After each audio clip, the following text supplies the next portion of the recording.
right, fine. I'll be a gracious host. How you doing? Little Mermaid is the scariest Disney movie by far, though. Why the hell is Ace Blade in your Kickstarter?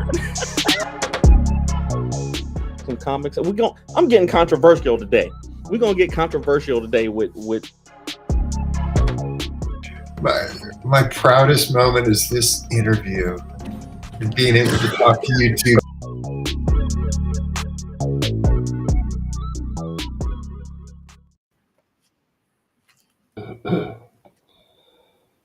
Ladies and gentlemen, boys and girls, children of all ages, Taurus Comics in collaboration with Fourth Wall Production respectfully brings to you the 120th episode of the Four Tales podcast. I am your host, Kyron Silva from Taurus Comics. Across the way is Danny. And together we are your two award-winning blurred comic creators here to help you find your next favorite comic. We are live on the Age to Geekdom network via Facebook, Twitter, Twitch, YouTube, and TikTok. So if you're listening and watching us live, thank you for your support. Don't forget to like, subscribe, share, and review this podcast because all your positive reviews, interactions help us reach a bigger audience. It's going to take me some time to get used to not having a little purple joke intro along with my name. It's going to take you some time too, obviously. What do you? What? No. I don't know what you're talking about. You stumbled last week.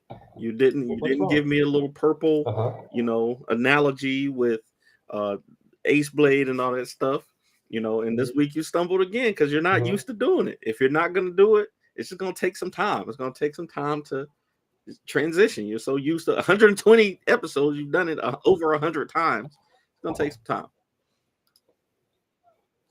I missed you doing it last week. The very first time, I was almost hurt. I was almost hurt that you didn't do it. And I was like, I understand coming up with an analogy every week for purple pensman or whatever is it might be a headache. So I understand. I know.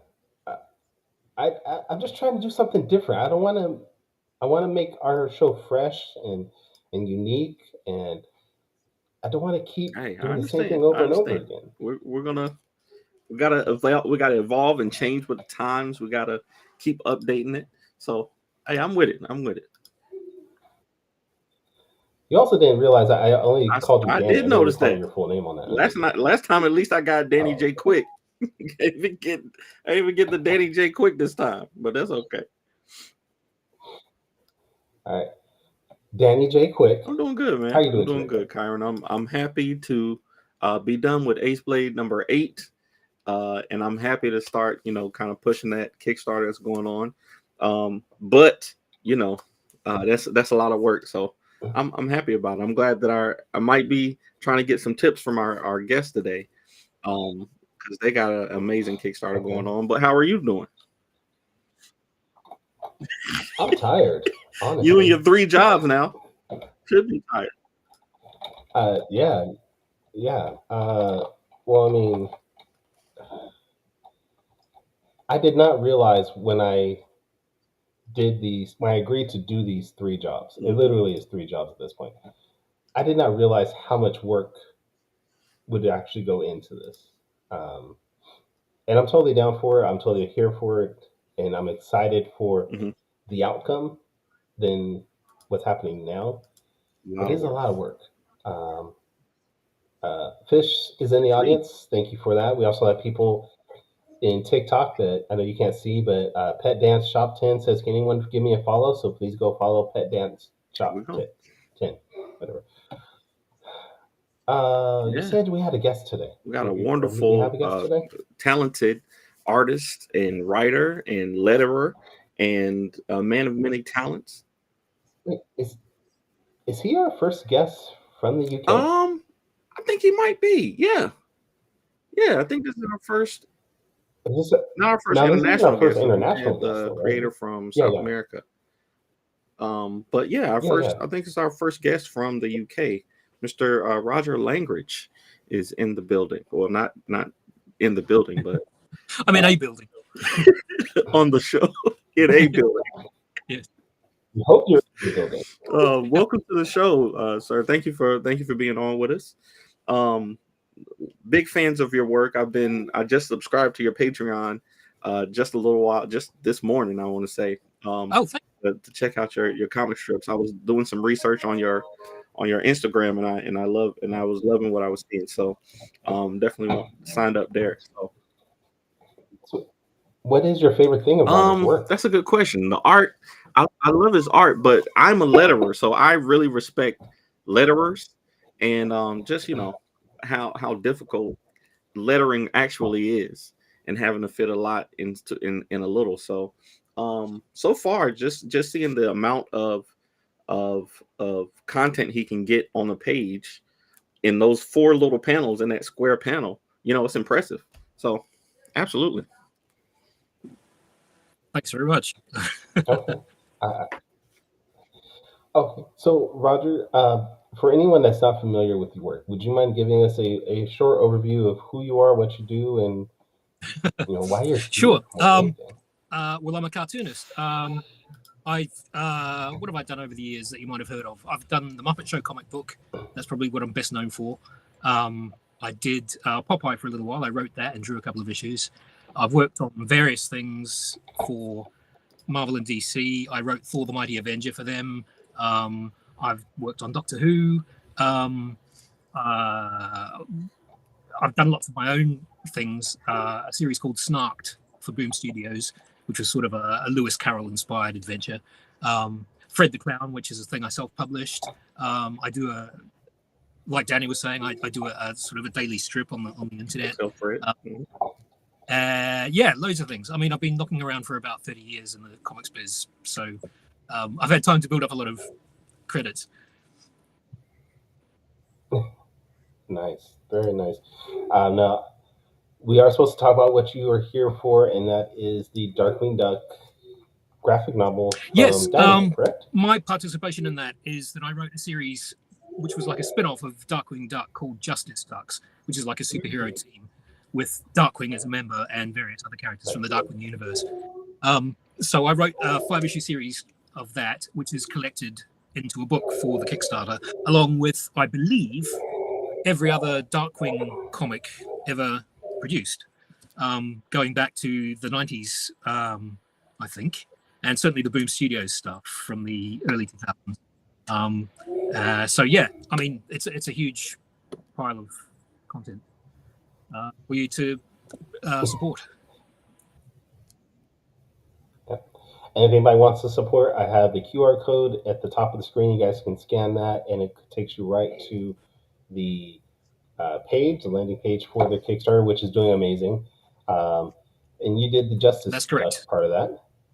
And how many issues? It was 4 or 5 in the end. I initially pitched 4, and then they threw another one in, so it ended up being 5. But yeah, no, that's they basically still contain stories, but the final issue sort of wraps everything up. So there's sort of a thread running through it, a theme running through it that gets resolved in the final issue, which hasn't come out yet. So no spoilers, but that's wild. I didn't know that was your contribution to this. I was in doing research. I was so caught up in your comic strips. Like I said, that the Darkwing, the Justice Ducks, I didn't know that. So that's Darkwing, Gizmo, Morgana. Is Neptunia in there? Yeah, Neptunia. That's right. Neptunia, And we've got Launchpad as well. And Stegmart. Yeah, I think that's all of them. Have I missed anyone? I think that's all. I think that's it. Yeah. Yeah. That's awesome. That's awesome. I know that's for us. I'm a traditional, superhero comics guy. Kyron has like an encyclopedic knowledge of comic books, but I'm newer to comics, so I'm into the superhero stuff. So Justice Ducks is definitely right up my alleyway. And Darkwing, but the purple. I'm the purple guy. So yeah. I noticed the purple theme. so I love it. That's good stuff. I have to do everything purple to appease Danny. That's right. Otherwise, he won't be on my show, and I have no viewers. So that's why I do it. I'm glad it comes to an arrangement that works for you. Yeah. It's just I don't pay him. I just say I'll do everything in purple, and he's like, "All right, I'm fine." But no, that's awesome. So how does my question is, how does something like this come together with Boom Studios putting together this huge problem. Like, do they reach out to you and say, we want you to be a part of this, we want your stories to be part of it? Is there, I'm not going to ask about compensation and things like that, but what are the agreements like? What is it? Who gets that initial conversation going? Before you answer, we do want to specify this Dynamite Studios. I'm sorry, Dynamite Entertainment that's running this Kickstarter. But I think there are portions of Boom they're collecting some of the Boom Studios stuff that was in a previous run. But yeah, the stuff I did was for Dynamite, and but I didn't know that there was going to be a Kickstarter. I didn't know this was going to be collected. I literally found out about it when they told me that it was coming up, and could I publicize it? Oh wow! So yeah, I mean, that's the nature of the beast when you're working with Disney. You don't actually have any control over any of it. So right, it just happened. It pops up in unusual places. And you go, oh, I didn't know that was happening. Sometimes see foreign editions of it if I go overseas, and I've never heard of that one. That one's new to me. But that's the nature of the beast. Wow, I love it. I heard Dennis Cowan, he did a long run with The Question, and they recently put out a hardcover, collection of all those stuff. And he didn't, same thing with him. He didn't know that it was coming out until it came out. And I'm like, how does that happen? But like you say, you're working with big companies, and they might not. I'm sure they got people that could reach out, but I guess if they don't have to reach out to you, they don't. And then if somebody else owns it, they're not obliged to tell you. I guess it would be a courtesy. That's all. Right, but at least it's good to for them to reach out and ask you to continue to plug it and to be involved with the Kickstarter and things like that, because it gives creators like me and Kyron an opportunity to talk to you. So that's great. That's great. Yeah. No, hopefully it gets people to look at the work who might not have seen it otherwise. So that's all to the good. Absolutely. Now, like Danny, you're an artist and a writer. You did the writing though on the Justice Ducks series, but you also provided some. There were variant covers for all of the issues, and I did one variant cover for each one. So yeah. Okay. So which do you prefer doing though, art or the writing? Art or the writing? I think they're both rewarding in different ways. I find writing a little bit more difficult. I started off intending just to be an artist, and I only started writing because I didn't have anything to draw. I needed something to draw, so I wrote scripts for myself to draw. And that's, people responded to the scripts as much as they did to the art, and people offered me writing work, and I sort of fell into writing without really intending to do it. But the stuff that's sort of had the most acclaim, I suppose, is the stuff I've either written entirely or written and drawn myself. The stuff that I've just drawn on my own, it's got its fans, but it's never had that kind of visibility. So yeah, apparently I'm a writer. Who knew? You remember that point where you're like, all right, I better just focus primarily on my writing because that's what's paying bills in a way. Do you remember that aspect or that timing? I don't know. I'm just, I take work whenever it comes, and I still get offered to just draw stuff that I don't write. So I'm happy to do that as well. As a freelancer, you tend not to be super choosy unless you've actually got, no time to do it. You take whatever comes along, and it all pays the bills. Yeah. But I've seen your on Instagram again. I saw some of the commissions that you did.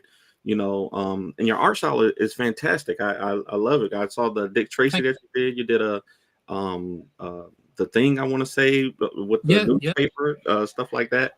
But like you said, you take the work where you can get it, and that definitely is a part of working in the industry. If a project comes on and somebody thinks of you, or they want you to do this portion or that portion, they want you to variant covers, they want you to do, write something or even lettering. Have you done, which one have you done more of in the industry? Has it been writing, art, or lettering? I suppose art by default, because a lot of the stuff that I've written, I've also drawn. Mm-hmm. But I mean, in terms of actual page count, it's probably lettering, I think, because I've been lettering the comic strip in Doctor Who magazine over here since the late 90s. So that's, a 25-year streak of lettering every month. And I also letter a lot of my own comics when I draw them. I like to do that. So, and that, all my self-published stuff, quite a lot of my professional work I've lettered as well. So in terms of actual page count, it's probably lettering that I've done the most of. But I guess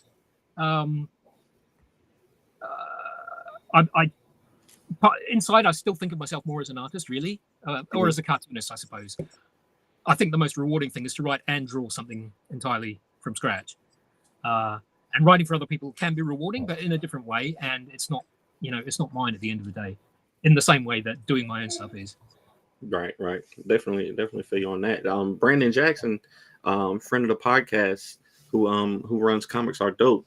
He commented, did you see that Tad Stone said his favorite of the new Darkwing is Roger Justice Ducks? He said it feels like Carl Banks. That's the high praise right there. That's yeah. I literally learned to read by reading Carl Barks Duck comics. Oh wow. My first and sort of still one of my primary influences. So yeah, thank you, Tad. Thank you. That's lovely to hear. It's amazing. Now, do you have a favorite out of all the Justice Ducks characters since you wrote 5 issues of it? Did you have a favorite? I really enjoyed writing Darkwing.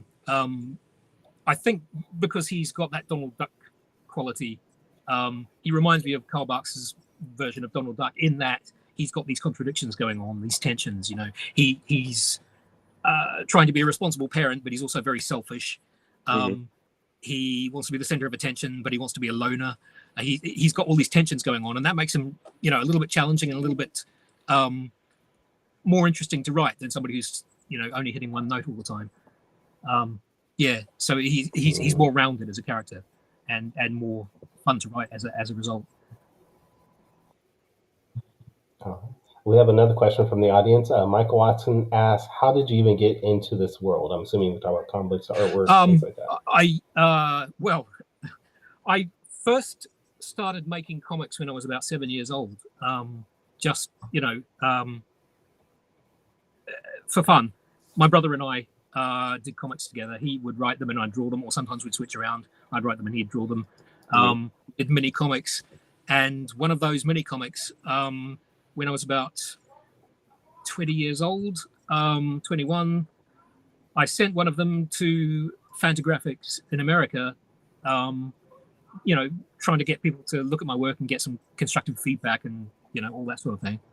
And they offered to publish some comics featuring the characters in the mini comic. So, I had this published credit and I thought, okay, well, maybe I can make a stab at this.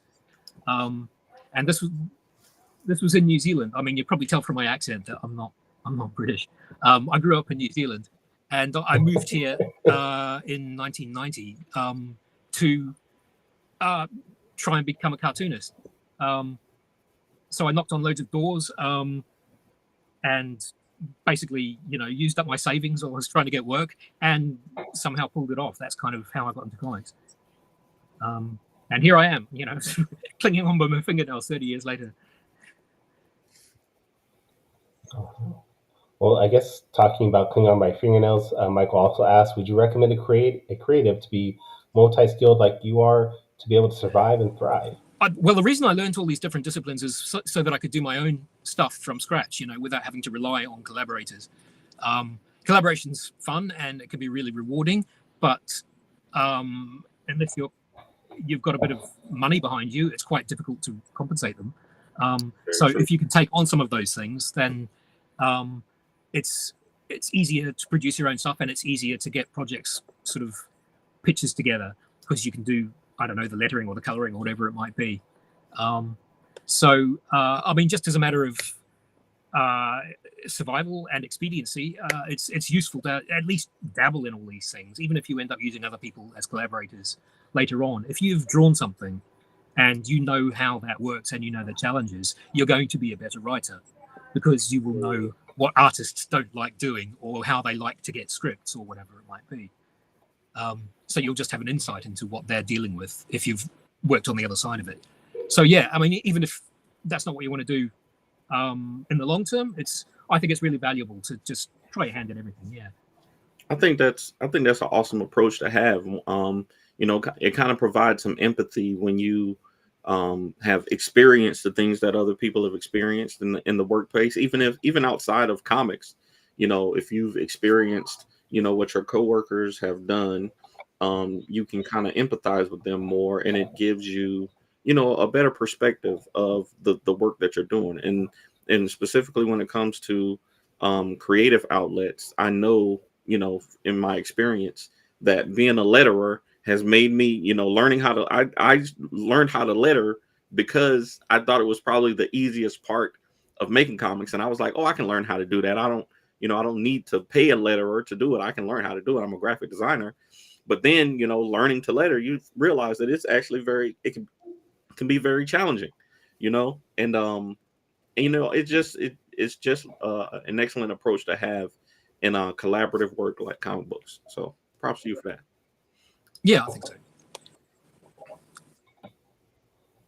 You're saying that you currently live in London, but you're from New Zealand. Just personally, what's the biggest differences between the two that you've noticed? Well, the climate for a start. Location. I grew up in the North Island, which is quite, I think the official designation is it's mildly tropical or subtropical, and London really isn't. We have 2 sunny days a year, and we call that summer. The rest of the summer, the rain is a little bit warmer. That's the main difference, there's that. I mean, in terms of working in comics, obviously there's a comic industry here, and there isn't in New Zealand because the population is much smaller.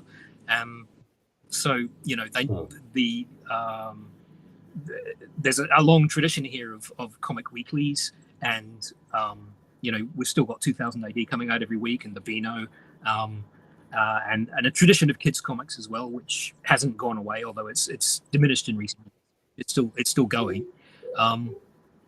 And we never really had that thing that happened in the 90s where all the kids comics had disappeared overnight. Mm-hmm. I mean, in terms of the comics culture, it's quite different. Different expectations, different. There are people here who consider themselves comics fans who don't read anything except 2000 AD, because that's like a complete comics experience. You've got this sort of universe with all these different strips that run into one another occasionally, and otherwise, have all this variety, and you can just buy that every week because it's a weekly, and that could be a satisfying comic habit for somebody. Mm-hmm. It's a different culture. That's wild to have it come out weekly like that. That's a lot of work to put in. Yeah, apparently the editor has these spreadsheets, and when he goes on holiday, nobody else can understand what they mean. It's just the whole thing would collapse if we died tomorrow. Oh man, we should probably start spreading the wealth there. I understand. I see. Judge Dredd is in 2000 AD. Yeah, that's where he comes from. Yeah, I didn't know that. Very nearly the beginning. I did not know that. See, you learn something new every day. Yeah. I love it. Okay. I'm always fascinated. Again, I know we're supposed to be talking about Darkwing, but I'm always fascinated with. Everybody should go to the Kickstarter. Definitely check out the Kickstarter. Back that right now. But I'm always fascinated with artists and writers who can do comic strips. Another thing that I underestimated how tough it is. We had on another creator who does a weekly strip, and just writing something that's concise and impactful or quippy or funny or in 4 to 6 panels is one of the toughest things that I've done as a writer. And to be able to do it consistently, like I think that's a real skill. Do you have any tips or is that just something that you've learned over time to be able to do? Well, a bit of both. I think my biggest tip is probably just do a lot of it. And read other strips. I was sort of influenced growing up by reading old classic newspaper strips like E.C. Seagal's Popeye stuff, and there's this huge book which you've probably heard of called the Smithsonian Book of Newspaper Comics, which was a real eye opener to me. It had all these classic strips like Gasoline Alley and like I say, Thimble Theatre, Barney Google, all these wonderful strips from the early part of the 20th century. And that was a real eye-opener to me, and sort of made me really excited about maybe doing that. I always wanted to do a daily strip after I read that book. And so, yeah, I've attempted to do one a few times. And the most recent attempt started when I started doing my Patreon. I wanted to have something that I could share every day with my subscribers. And that seemed like something I could do. I didn't have a lot of work on at the time, so I sort of got into it slowly, and it would sort of take me half a day. And then I started getting more sort of professional work, because these things, go up and down. And so I started doing it just first thing in the morning. I'd get up really, really early, spend like an hour and a half doing the strip, and then do my professional work for the rest of the day. And got into a rhythm doing that. And it happened, I mean, it wasn't planned this way, but the pandemic started a couple of months into the strip. So I had this, big theme to make stories around, So while I was doing the strip, I was sort of chronicling my experience with the pandemic as well. And that meant that I had this, I collected into a book at the end of the year, and it was quite a cohesive book because it had this sort of strong through line going through it. So that was really, lucky. It's not like I planned that or anything. But yeah, I had, it sort of got me up to speed, I think, just doing that. By the time a lot of the pandemic stuff was behind us, I was in a rhythm and I could sort of keep on doing it, and I sort of had the basics down by then. So wow. Yeah, but just do a lot of it. That's all I can say. That's how you learn.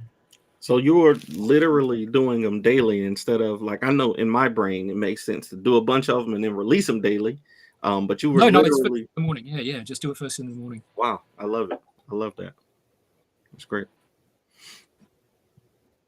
So now, Danny, you know what you need to do to get Ace Blade Adventures as a weekly comic strip. Do a lot of them, and right? Start doing that now. Do a lot of them, and learn to draw myself, I guess.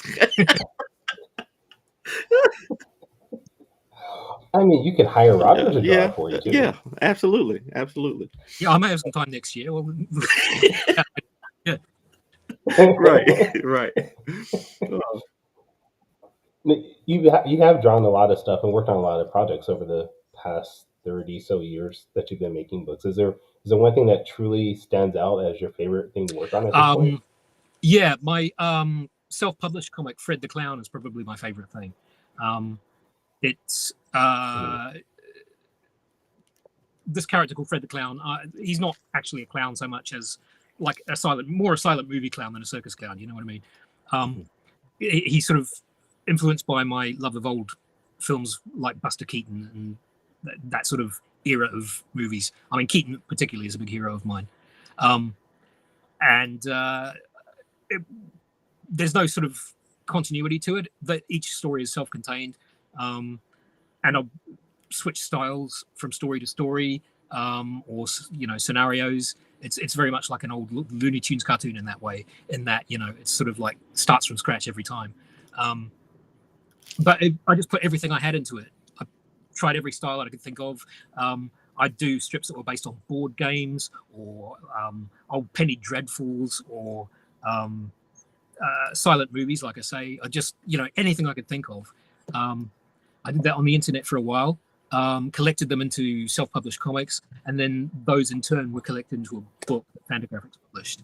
So, and that got nominated for an Eisner Award. It didn't win, but it was nice to be on the list. So yeah, that's probably my the thing I'm proudest of. And that Fred the Clown comic, I mean, that can be read on your website, there are right? some strips online somewhere. I haven't. Yeah, I think if you dig down on my blog, you probably find them. The old ones are still up there, but yeah, I don't have. It's sort of jumped around a few places because it was originally on my own website, and then there was a website called Modern Tales which collected a whole lot of webcomics, so it moved to there for a while, and then that ended, and I re-upped them to a blog, and then I did other stuff on the blog, so they got buried sort of down the feed. So I don't know how easy they are to find, but they're there somewhere. I do but see you can still buy the book. Yeah, I do see the book on Amazon right now, so that's definitely awesome. Definitely awesome. Just gonna make my way to Amazon right now and buy a copy. I'm just saying.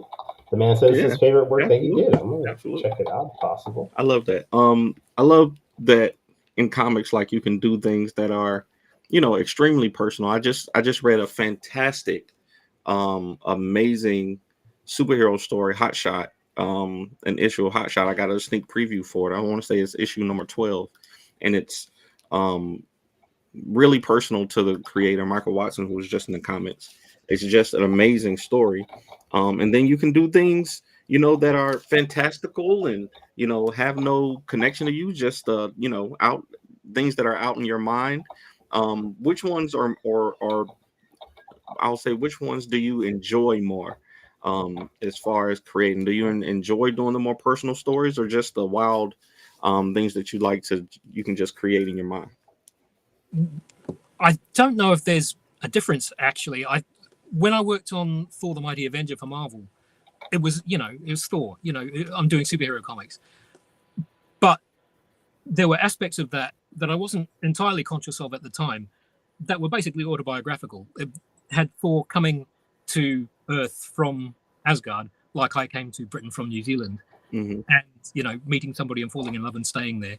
And that's, basically what happened to me. And, I put the dots together later on, but that was absolutely an autobiographical comic, as well as being a superhero comic. Yeah, I definitely understand what you mean. Just being able to, you sometimes you don't know that you're writing from experience until later, right? Yeah. I mean, it all goes in the mix, and you don't know, things bubble up without you always being conscious of it. Yeah. I think that's one cool thing about these podcasts, even though there are entirely too many podcasts these days.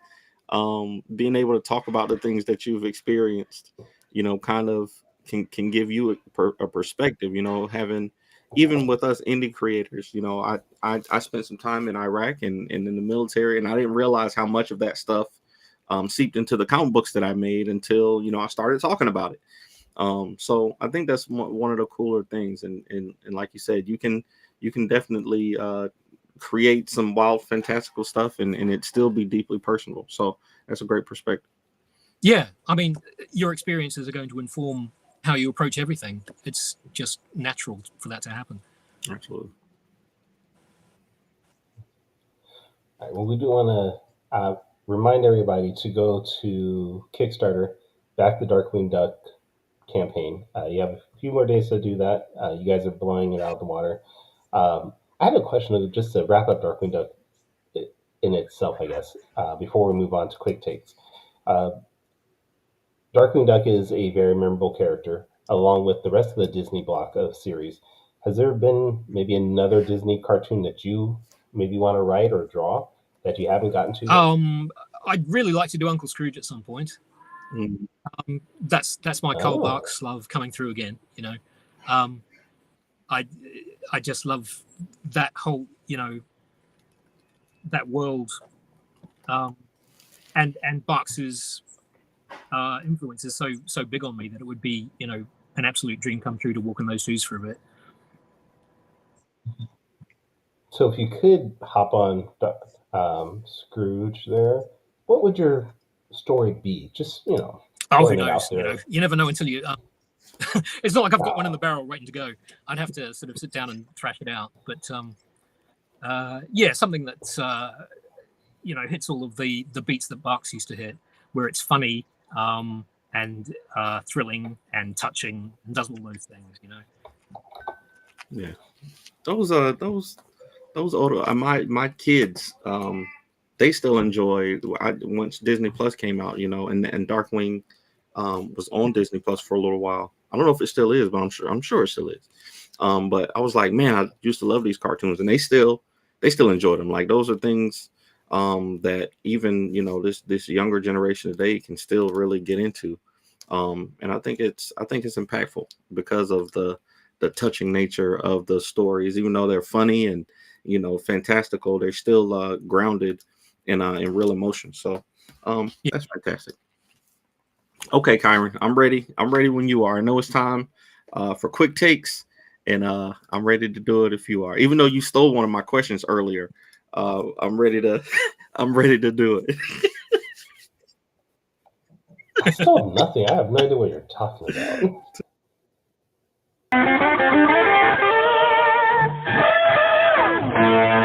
Quick takes. All right. So, quick takes. If you've never seen the show before, quick takes is a rapid Q&A section where we grill our guests on their deepest, darkest secrets that we found on the internet. Okay. Whoops. So we'll have 5 questions. We have 5 questions that you'll have 45 seconds each to answer, and just little things to get to know you better, or for our audience to get to know you better. So we'll start with the first one. I want to say on your Instagram, you have an epitaph that says he drew the Muppets and died. Would you like to expound on that at all? Yeah, that's an adaptation of a quote by Spike Milligan, who was a comedy writer, created the Goon Show, helped Peter Sellers launch his career. That was what he wanted on his epitaph. He wrote the Goons and died, because he got fed up with everybody saying that was all he did that was significant, because he did loads of other stuff, and that's kind of, I have a little bit of that sort of relationship with the Muppets, because I've done loads of other stuff, but that's basically what people remember me for. So, it's sort of slightly passive aggressive dig at the Muppets. Oh, I love it. I love it. I get it now. Mine would be he wrote, saw, and died. I'm changing mine to Ace Blade right now. He wrote Ace Blade and died. I love it. Okay. Question number 2, and this is partially the one that Kyron stole from me earlier, but I'm going to change it up a little bit. So, in your time in New Zealand and in your time in London, I'm sure you experienced different things. Like earlier, you said that there's a comic book community in London that isn't present in New Zealand. So, I'm going to ask, what are your favorite things in London, and what are your favorite things in New Zealand? Well, London's where I met my wife and had my kids, so my family's probably my favorite thing in London. And as far as New Zealand goes, I mean, there is a community back there, a comics community. It's just nobody can make any money out of it. But I really love that comic community. It's all very grassroots, but everybody's doing it for the love of it. So there's no cynicism at all. Nobody's doing it because they think they're going to make $1 million. They're doing it because they're doing the thing they love doing. And I really find that purity of it, even though it's not financially rewarding, I find that really, really great to be a part of. Yeah, I love that. Okay, that's a great answer. Okay, so question 3. And this is a question that we ask most of the creators that we have on our show. In 45 seconds, I want you to tell us the best parts of creating and the worst parts of creating. For me, the best part of creating is probably when I've got a finished thing that I've done entirely on my own, written, drawn, even printed. Something that I've made that wouldn't exist if I hadn't existed. So that's probably the best, because it's really satisfying to make something from nothing. The worst part is probably just trying to fit everything in. I've got projects that I would love to work on that I may never get around to, just because there are only so many hours in the day and I have to earn a living, and so my personal projects get pushed to the back of the queue all the time. Time machine, that's what we want. That'll fix it. Right. Okay. And this next one is kind of specific to one of your comic strips. I can't remember the specific one that you did, but there was one where the character went into the barber shop and he was like, just take a little off the sides, and then the barber was like, do you want me to do your eyebrows? And he was like, is there something wrong with them? My wife is a cosmetologist. She's been a hairstylist for our entire relationship for 20 years. And I've noticed that sometimes barbers and hairstylists can make us a little self-conscious. Is that what you were talking about in that strip? And would you like to expound on it? Well, pretty much. I mean, that's what happened. It's a literal thing that happened to me. But yeah, the first time it happened, they didn't even ask. Somebody just got a one of these little mini razors and just went before I even had a chance to react. And that was oh, so I'm doing that now, am I? Okay, I've reached that age. Okay, I get it. It's a little reminder of your own mortality, I suppose. But yeah, I mean, I don't think they intentionally try to make you feel self-conscious. They just do, and it's you're making yourself a little bit vulnerable because they're snipping around. It's sharp implements around your vital organs and things. It's inevitably going to make you feel self-conscious, I think. Absolutely, I love it. Okay, so for this last question, we always like to do a top 5 list. So we'll ask you for a top 5 in a subject off the top of your head. And since you've had a long career in comics and you've done a lot of different projects, I want to know what are your top 5 characteristics? What are the top 5 characteristics that you would think a person would need to make it in comics? Okay. One, I think self-discipline. Actually, being able to sit at the drawing board or the typewriter or whatever it might be, the computer, and put the hours in. Mm-hmm. 2, the willingness to make a few mistakes, get things wrong while you're learning. I think a lot of people maybe panic and don't follow through if they can't get it right first time. I haven't got long, have I? 3, take your time. Some money, a job probably to begin with. 4, or 3 in Kyron's case. Yeah, or support, a supportive spouse maybe. Let's call that number 4. Number 5, love for what you're doing, I suppose. Absolutely. The passion always comes in handy in those late hours, for sure. For sure. The love for what you're doing absolutely comes in handy. I was thinking about what you were just saying about the artist community in New Zealand and how everybody's doing it for the love of it. I think that that love is kind of underrated. These days a lot of people want to they just want to create something to make a movie out of it. They want to create something with the hope that it becomes a big hit and it makes them millions of dollars because they've seen, the Avengers and Dark Knight and all these things. But 90 times out of 100, you're going to be making things that, go to a limited audience, that going to go to that a lot of people aren't going to see. And like you said, a lot of your ideas may not even make it on the page.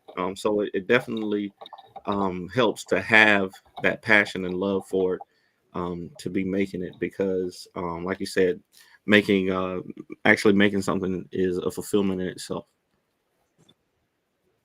It sounds like you're trying to say comics don't make money. Dirty secret. It's definitely more difficult than I thought it would be, but the passion, the love for what you're making definitely can keep you going through those tough spells. I think ultimately making something you're proud of is the reward, and if you get paid for it, that's a bonus. Absolutely. Thank you for doing that. Quick Takes is sponsored by, I don't have a sponsor this week. Oh yeah, Gemini. Sponsored by Gemini Mailers. Use the code AceBlade to get 10% off on all your Gemini orders. Oh, Kyron is so good, man. Kyron is so good at this thing, man. I love this dude. Kyron is always prepared.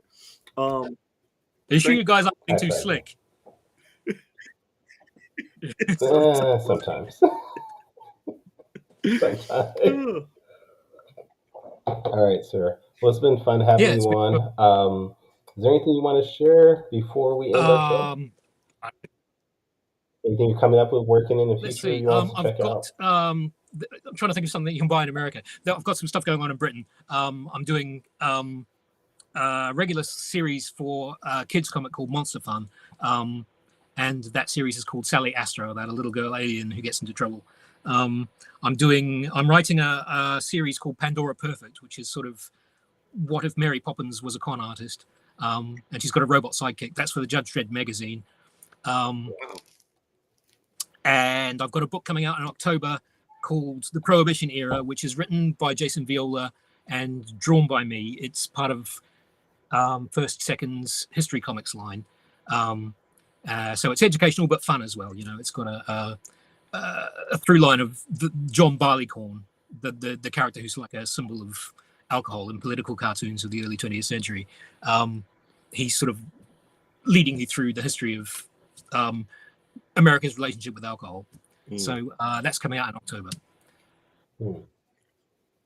Nice. Well, we definitely have to check that out and keep us informed. If you want to come back in the future, you're more than welcome to hop on. Just reach out to us and we can keep up with you. But where can people maybe check out your work and follow you? Well, on the socials, I'm mainly active on Blue Sky and Instagram as Hotel Fred. And my website is called hotelfred.com. And you can get links to various things like my Patreon and my web store and all that sort of stuff from there. So, yeah. Yeah. Next time when you're on, we're going to primarily focus on your website because you have a lot of stuff on there that we didn't even get to. And we want to make sure everybody checks you out and, read your stuff. You have good stuff there. Danny, where can people check if you out want to find me, the best place to go is our website, fourthwallpros.com, where you will be able to get Ace Blade number 8 right after the Kickstarter. And my first book as editor-in-chief for Fourth Wall. Which I had nothing to do on that book. But I listed you as CFO one time just because, so don't mind that. I'm going to give you some credit if it's due or not. But if you want to find me on social media, it's at the Ace Blade on all social media platforms. Kyron, where can people find you? You can find me at tourscomics.com. I am also on all social medias at Taurus Comics. And if this is your first time checking out our podcast, you can go to our website, which is fourtalespodcast.com. That is the number 4, TALES podcast.com. You can listen to all our previous episodes, buy some merchandise, and help us out. Join us, though, next week at the same time where we're going to have John Robinson on, talk about his book, Scorpio. And I think he has another book coming out. I can't remember. But after that, we have a change in our schedule after that. We are going to be moving to Fridays at 5 p.m. Pacific, 8 p.m. Eastern after next week. So next week's our last time on Saturdays at this time. After that, we'll be moving to Fridays because Danny was complaining about Saturdays being too busy for him and he didn't want to do this anymore. And so I had to appease him. So after next week, join us here Fridays, 5 p.m. Pacific, 8 p.m. Eastern. But until then, everybody, sayonara, goodbye, and please take care of yourselves. Thanks. I